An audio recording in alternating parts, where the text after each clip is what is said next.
Question 4. Réalité ou utopie? Le trio gagnant. Alors, on en a déjà parlé. L'école, la famille et le soin, évoqués dans le titre.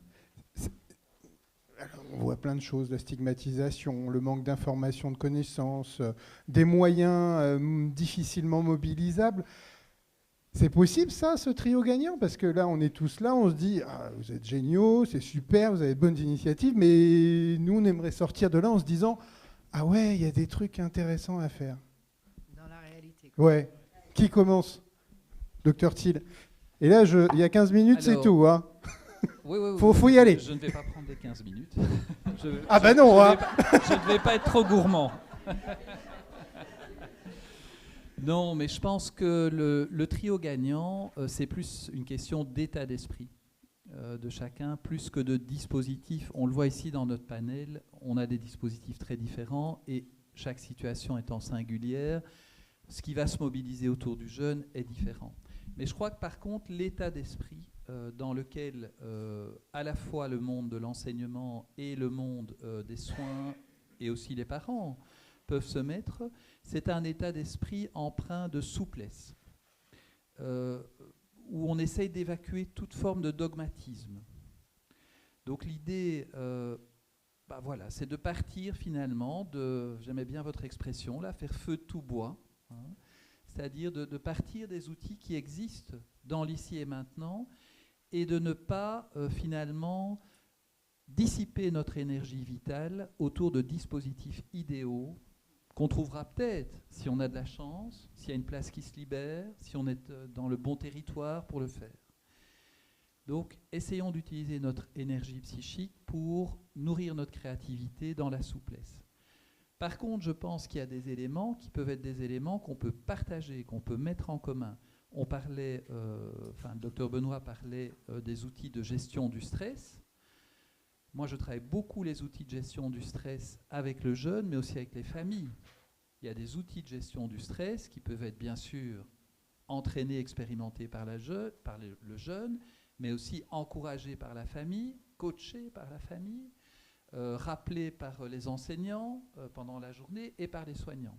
Donc là, on a un outil commun qu'on peut tous regarder avec nos places différentes, mais qu'on peut soutenir, ce qui est quand même un facteur d'unité aussi au sein de la petite équipe, du petit équipage qui se constitue main dans la main avec le jeune en difficulté.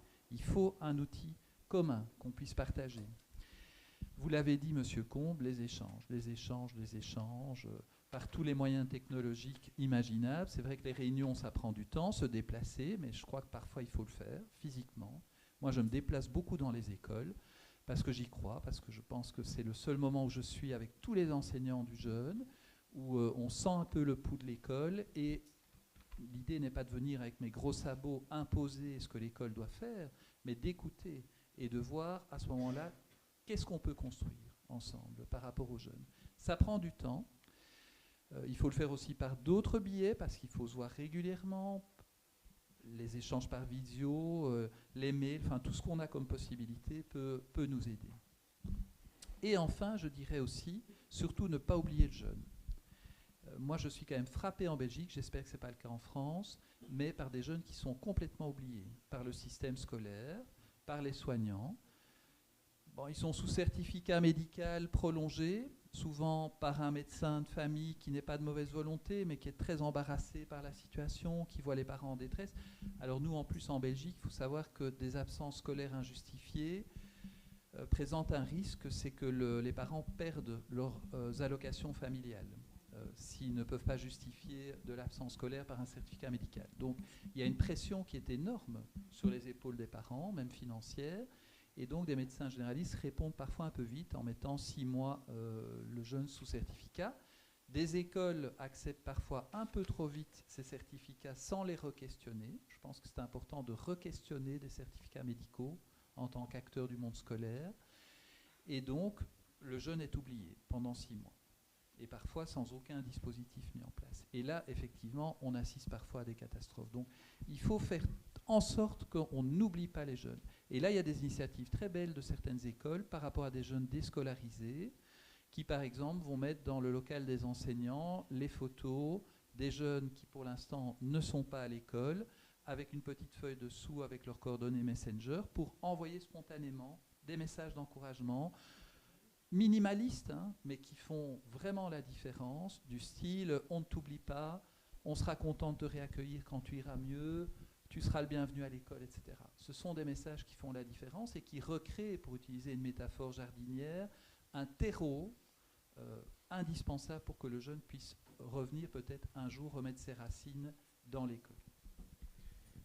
Monsieur Combe ? Je peux prendre la suite ? Oh bah, il faut en laisser pour tout le monde. Il faut en laisser pour tout le monde. Non, parce que je voudrais rebondir un petit peu sur ce que dit le docteur Thiel. Hein. C'est vrai que moi aussi, j'ai eu des situations où on n'arrivait plus à capter le jeune, c'est-à-dire que ni au lycée, ni même dans le dispositif, dans la petite salle. Et moi, j'avais quelque part un petit sentiment d'échec en me disant, bah voilà, on a tout mis en place, on a passé des heures, etc. Mais je gardais contact, c'est-à-dire que tous les 15 jours, 3 semaines, je passais un petit coup de fil aux jeunes. Je lui envoyais d'abord un SMS, est-ce que je peux t'appeler, voilà, pour prendre des nouvelles. C'était jamais pour lui demander pourquoi il n'était pas là, c'était je viens prendre des nouvelles. Et voilà, je ne savais pas quel impact ça pouvait avoir. Et en fait, c'est les jeunes qui me le disaient. C'est-à-dire que là, moi, j'ai eu des jeunes qui viennent de passer, qui ont passé leur bac là, au mois de juin, qui l'ont eu, et qui me remerciaient, mais je leur disais, mais j'ai le sentiment de ne pas avoir été vraiment à la hauteur, ou en tout cas utile. Ils m'ont dit, mais si, le simple fait de continuer à avoir contact, à garder contact avec moi, à m'appeler régulièrement, eh ben ça suffit pour que ça me donne l'énergie pour travailler tout seul, parce que je n'arrivais pas à venir au lycée. Et voilà. Alors c'est vrai qu'on a du mal à y croire. Hein. On se dit, oh non, quand même, il exagère un peu dans la reconnaissance, etc. Mais bon, on sentait quand même que c'était quelque chose qui était... voilà. Alors, sur le trio gagnant, du coup, ce que je n'ai pas dit, moi, tout à l'heure, enfin, j'avais commencé à le dire, c'est que je travaillais aussi avec la Maison des Adolescents, donc une structure qui, à Rouen, il y a 2 maisons des adolescents. Il y en a une qui est en ville et une structure qui est rattachée au CHU. La structure qui est en ville, c'était celle avec laquelle je travaillais, où un adolescent peut se présenter pour être reçu par un infirmier ou une infirmière psy, un éducateur, voilà. Et suite à ces premiers contacts, se font un suivi qui peut parfois, les premiers rendez-vous, ça peut être très long d'attente, ça peut être 2 mois, 3 mois. Et oui. C'est à ce moment-là que j'explique que en fait, votre maison des adolescents, elle n'est pas exactement comme celle qu'on a ici. Voilà, c'est ça. Pour aller dans le propos. Pour ceux qui sont rémois ou marnais, il y a une maison des adolescents qui est en fait un lieu d'hospitalisation dans le CHU de Reims. C'est d'hospitalisation en psychiatrie pour des jeunes. C'est pas de ça dont on parle. Voilà. Ça va être la future maison des adolescents, parce que l'hospitalisation s'appelle plus maison des ados, elle s'appelle UFA. Unité d'hospitalisation, blabla. Et la future maison des adolescents, elle va ouvrir, allez, je m'engage, bientôt, l'année prochaine. Merci, docteur Douce. L'année prochaine, dans Reims, en centre-ville de Reims, et ce sera vraiment un lieu d'accueil pour les jeunes, pour les parents et pour les professionnels, pas de santé, mais les professionnels qui ont envie d'avoir des réponses à ces questions sur les jeunes, sur leur état de santé somatique, santé mentale et tout ce qui est partie sociabilisation. J'arrête mon intermède, c'est parce que vous avez de la chance d'avoir quelque chose d'un tout petit peu différent qu'on n'a pas encore sur la Marne. Exactement. Donc nous, dans notre MDA, c'est vraiment une équipe pluridisciplinaire. Il y a des assistants sociaux, des éducateurs, des infirmiers psy, des psychologues, bien évidemment, des pédopsychiatres. Et moi, alors il y a une personne quand même qui fait le lien, et ça c'est important, entre les soignants et l'école. Et cette personne-là... sa manière de travailler, c'est de repérer la personne dans l'établissement qui va être un peu la plus à l'écoute et qui va être... voilà. Et elle demande aux jeunes aussi, elle dit, mais si je dois appeler quelqu'un, je vais appeler qui ? Alors donc, je recevais moi souvent les appels. Moi, c'était la dernière année, c'était quasiment 1 fois par semaine, hein, que j'avais quelqu'un de la maison des adolescents pour qu'on parle ensemble de situation. Il m'arrivait aussi parfois, moi, de m'épuiser. C'est-à-dire que avec certains jeunes, avoir le sentiment de ne plus y arriver. Hein. Cette jeune-là, je ne la vois plus, elle ne répond pas, même par message, ce n'est pas possible, etc. Et donc, elle prenait le relais et on remettait comme ça du lien, c'est-à-dire qu'en fait, voilà, le lien revenait de toute façon. Mais parce qu'il y avait un échange, une coopération. Voilà. Et alors moi, dernière chose que je voudrais dire, c'est ce qui a été aussi vraiment important, c'était le lien avec les familles. Parce que parfois, il y a des tensions importantes entre l'enfant et la famille. Parce que ça, on n'a pas parlé beaucoup. Mais il y a des tensions parfois qui sont vraiment, vraiment importantes. Et moi, je prenais beaucoup de temps avec les familles et avec le jeune pour essayer de recréer ce lien qui s'était complètement disloqué. Parfois en recevant les parents tout seuls, parfois en les recevant ensemble. Alors les premiers rendez-vous, parfois c'était vraiment compliqué, quoi, parce que c'était chien et chat dans le bureau, quoi, si vous voulez. Donc avec des mots pas très gentils, etc. Donc obligé de recadrer, etc. Et moi, des familles comme ça, je les accompagnais souvent plusieurs années. Hein. Parfois, la situation durait 2 ou 3 ans. Et ce qui moi, me plaisait beaucoup, c'est qu'à la fin de ce parcours-là, on avait recréé quelque chose entre le jeune et ses parents. C'est-à-dire que le parent qui était dans l'incompréhension de la situation, qui s'inquiétait, mais il n'aura jamais son bac, etc. Et voilà, finalement, et à force de dialoguer, on arrivait à rétablir quelque chose qui était dans le lien de la confiance. Voilà. Merci Monsieur Combe. Ce que je propose, c'est Monsieur Hainaut, qui avait un parcours un petit peu, ou des expériences un petit peu comme Monsieur Combe, que vous nous donniez votre ressentiment sur cette réalité, utopie, cette possibilité. Vous avez touché du doigt avec la création du micro-lycée et cette adaptabilité permanente et cette co-construction qui font preuve de beaucoup de résultats sur notre micro-lycée. Je vais rebondir d'abord sur la question du maintien du contact qu'on évoquait, pour témoigner du fait qu'on a des jeunes qui font des parcours qui sont des parcours de réussite scolaire, alors qu'on ne les a presque pas vus, parce qu'on a été capable de maintenir ce que certains ont appelé, au moins, au minimum, une scolarité symbolique avec des échanges humains. En fait, hein. Et je veux vraiment insister là-dessus parce que parfois on ne sait pas trop quelle stratégie ils ont utilisée pour réussir, quelle stratégie ils ont appris, mais en même temps on ne sait pas comment les jeunes apprennent de toute façon, hein, même dans la classe et même dans les écoles. Mais en tout cas, voilà, on a des parcours. Je veux dire qu'il y a une importance essentielle qu'il faut accorder à ce qui peut nous sembler parfois, en tant qu'acteurs de l'éducation ou en tant que parents, ce qui peut nous sembler purement symbolique et qui en fait a un effet opérationnel sur le parcours du jeune, sur ses apprentissages et sur son devenir. Après, sur le trio gagnant, je reviens sur les mêmes éléments. Enfin, on va effectivement multiplier des dispositifs ou des accords ou des aménagements. Et j'ai souvent l'habitude de dire, je vais aller très très vite là-dessus, qu'il faut éviter d'être dans des logiques dans lesquelles on est sans arrêt en train d'adapter pour aller dans des logiques dans lesquelles on décide d'adopter. Et je veux dire que ce n'est pas la même chose. Entre un dispositif qui a été très bien conçu techniquement, en fonction d'une analyse très rationnelle, mais qui semble très adapté à la situation, mais dispositifs ou solutions que les gens n'auront pas adoptées, c'est-à-dire à laquelle ils n'auront pas adhéré, ça ne fonctionnera probablement pas bien.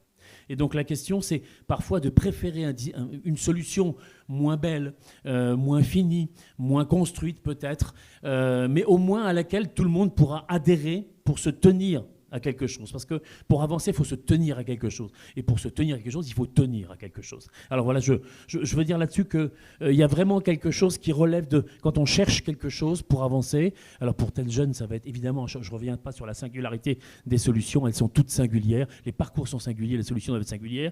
Mais oui, il faut qu'on crée des conditions pour qu'on sorte des logiques d'adaptation pour aller vers des logiques d'adoption. Et dernier point... pour l'institution scolaire, mais peut-être aussi pour les familles, il faut essayer d'imaginer que ce qu'on ne pense pas possible, parfois est possible. Hein. Il y a plein de choses qu'on pense impossibles qui en sont en fait possibles.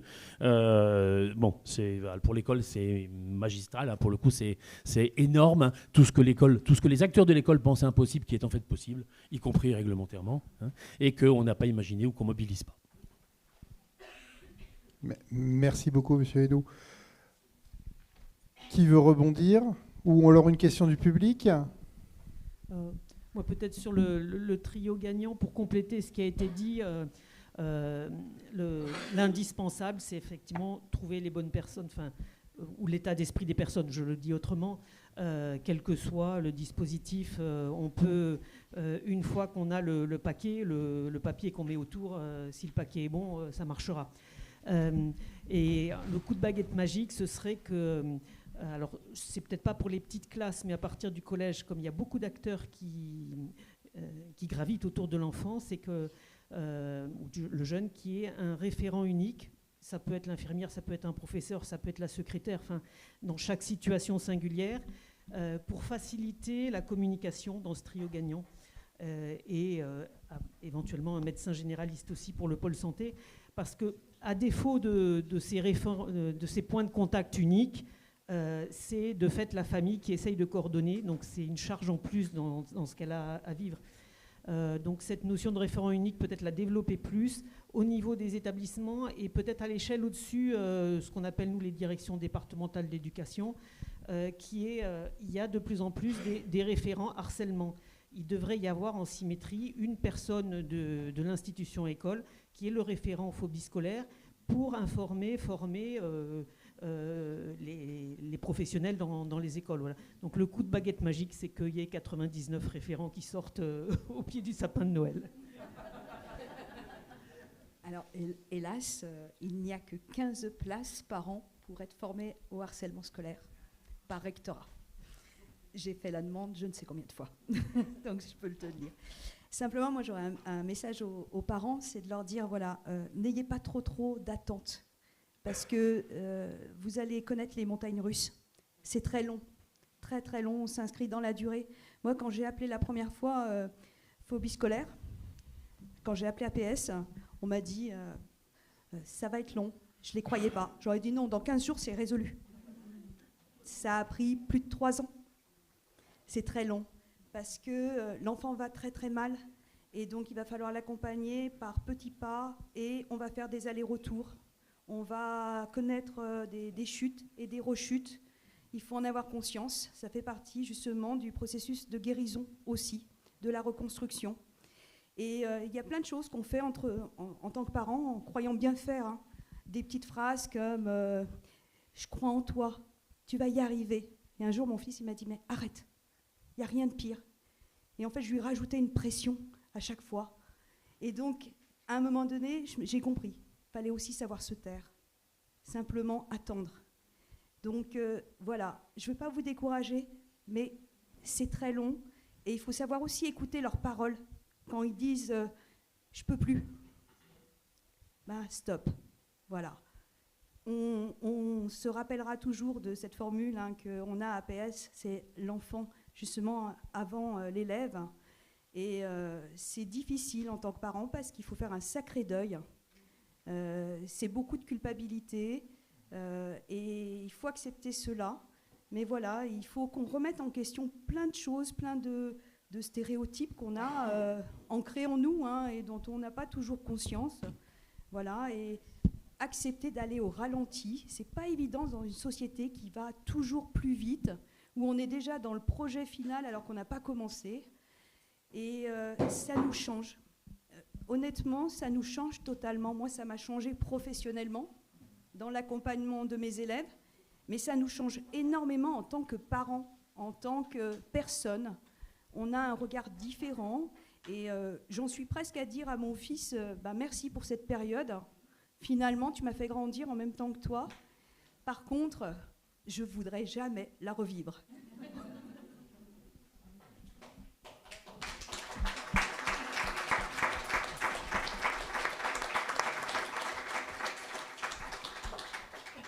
D'autres témoignages dans le public ? Vous voulez vous exprimer sur cette réalité, utopie, sur votre retour Oui. Ah, déjà la dame du fond. Je reviens. J'y suis presque. Bonjour ou bonsoir. Moi, je suis une ancienne principale de collège dans l'académie de Créteil. Et ce que je conseille aux parents, surtout, c'est de ne pas disparaître avec leurs enfants parce que les enseignants, les chefs d'établissement sont très occupés, vous le savez, Et ils ont tendance à oublier quand un élève disparaît. Rappelez-vous et venez rencontrer les gens parce que effectivement, même avec de la bonne volonté, parfois, on oublie. On oublie vos enfants. Voilà. Donc, moi, je conseillais toujours aux chefs d'établissement de garder les enfants sur les listes quand ils sont au CNED, mais je demanderai aussi aux parents de faire la même chose, c'est-à-dire de rappeler qu'ils sont toujours scolarisés et que nous en avons toujours la responsabilité. Parce que nous en avons toujours la responsabilité. Et je voudrais aussi, je crois, remercier M. Hainaut pour une phrase. Alors, je suis en retraite. Et ben, j'espère que l'école deviendra, en France comme en Belgique d'ailleurs, une école pour chacun et non pas une école pour tous. Merci beaucoup.